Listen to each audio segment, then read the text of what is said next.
राजस्थान की पवित्र धरती चित्तौड़गढ़, जहाँ वीरों की गाथाएं गूंजती हैं, वहीं एक ऐसे दानवीर की कहानी भी बसती है जिनका नाम है सांवलिया सेठ। आज हम आपको लेके चलते हैं चित्तौड़गढ़, जहाँ स्थित है सांवलिया सेठ का मंदिर। बताएंगे आगे में सांवलिया सेठ का इतिहास क्या रहा है। जानिए, बने रहिए हमारे साथ। हेलो जी, राधे राधे, जय श्री श्याम। स्वागत है आप सभी का हमारे एक और नए ब्लॉग में, खाटू श्याम बाबा 8 में। आज हम जा रहे हैं चित्तौड़गढ़ सांवलिया सेठ मंदिर में। हम रेडी हैं, बच्चे भी काफ़ी एक्साइटेड है, मैं भी फर्स्ट टाइम जा रही हूँ। ये माने कि बाबा का बुलावा ही आया है, अचानक से प्लान बना मेरा जाने का। तो चलिए हमारे साथ। हम बाई ट्रेन गए थे जयपुर से। ये मैंने ट्रेन में कुछ वीडियोस बनाए। तत्काल में हमने बुक किया था, तो हमें सीट नीचे की न मिल के ऊपर की मिली, वही हम लग रहे हैं अपनी सेटिंग में। स्टेशन पहुंचने के बाद देखिए, ये मेरा बेटा, इसको कुछ ठंडी लग रही थी। सुबह सुबह 4 बजे हम पहुंच गए थे। यहाँ से हमने ऑटो बुक किया था। आप अगर जाओगे तो ऑटो, बस, लेकिन हम सुबह 4 बजे वहाँ पहुँच गए थे, तो बस सुबह लेट चलती है, मिनिमम 8 बजे वहाँ से शुरू होती है। तो हमने ऑटो बुक किया था। ये हम होटल हमने फुल डे के लिए ऑटो बुक कर लिया था। नहा धो के ऑटो वाले मांगते तो 4,000 5,000 ऐसे हैं। हम सब रेडी हैं, नहा धो के निकल लिए होटल से बाहर। अभी हम दर्शन के लिए निकलेंगे। लगभग हम 5 बजे के आसपास, वहाँ से 40 किलोमीटर पड़ता है स्टेशन से। हम दर्शन के लिए ये मंदिर परिसर में पहुँच गए हैं। यहाँ से हमने फूल मालाएँ वगैरह ली। वहाँ पे सुबह मंगला आरती होती है, सुबह 5 बजे। फिर उसके बाद पट मंदिर के मतलब बंद हो जाते हैं, दोबारा से मंदिर खुलते हैं 8 बजे। तो 8 बजे भक्तों की काफ़ी भीड़ थी। इतना भी नहीं बोलूँगी भीड़ थी, बट ठीक था, दर्शन अच्छे से होते हैं। बने रहिए आप वीडियो में मेरे साथ, आपको मैं मंदिर के दर्शन करवाऊँगी। और मौका मिले तो आप भी जाइए। ये मंदिर परिसर में ही कुछ मैंने फ़ोटोज़ वगैरह बनवाई थी। बताया जाता है कि बहुत समय पहले इस धरती पर भी एक धनवान सेठ रहते थे। उनके पास धन दौलत की कोई कमी नहीं थी, लेकिन उनके पास कोई घमंड नहीं था उनके दिल में, बल्कि दया और सेवा का भाव था। गरीबों की मदद करते थे, भूखों को खाना खिलाते थे, ज़रूरतमंदों को सहारा देते थे। यही उनका जीवन था। लोग कहते हैं कि उनके दरवाजे पर कोई भी आता है तो वो खाली हाथ नहीं लौटता है।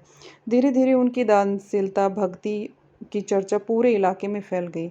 लोग उन्हें सिर्फ सेठ नहीं बल्कि भगवान का रूप मानने लगे, और आगे अब इस कलयुग में वो भगवान के रूप में कुछ साल पहले एक छोटे से गांव में कुछ अचानक अजीब होने लगा। रात के समय उस जगह अनोखी रोशनी निकलती थी। सुबह लोगों ने देखा, ज़मीन अपने आप फट चुकी थी। गांव वाले डर गए, लेकिन पास जाकर देखा तो वहाँ एक दिव्य मूर्ति प्रकट हुई। लोगों की आंखें खुली की खुली रह गई।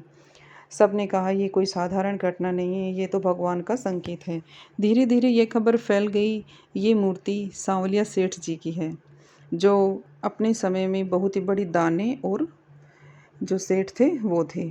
उस दिन से लेकर आज तक वो स्थान बन गया एक पवित्र प्रकट स्थल, जो मैं आपको दिखाऊंगी। ये मार्केट में चल रही हैं हम, वहाँ का मार्केट काफ़ी सजा हुआ था, जहाँ हर दिन हजारों लोग अपनी मनोकामनाएं लेकर आते हैं। कहते हैं कि जो भी सच्चे दिल से यहाँ आता है और उसकी हर इच्छा पूरी होती है। तो मौका मिले तो आप भी कभी जाना, मंदिर में दर्शन करना। सांवलिया सेठ जी के मंदिर के बारे में जो मानता है, उसके अनुसार आज जो बड़ा मंदिर है जहाँ मैं दर्शन कर रही हूँ, ये बता रही हूँ, इसका निर्माण किसी एक सेठ ने नहीं करवाया, बल्कि समय समय पर स्थानीय श्रद्धालुओं और जो व्यापारी बड़े सेठ लोग हैं, उनके सहयोग से करवाया गया है।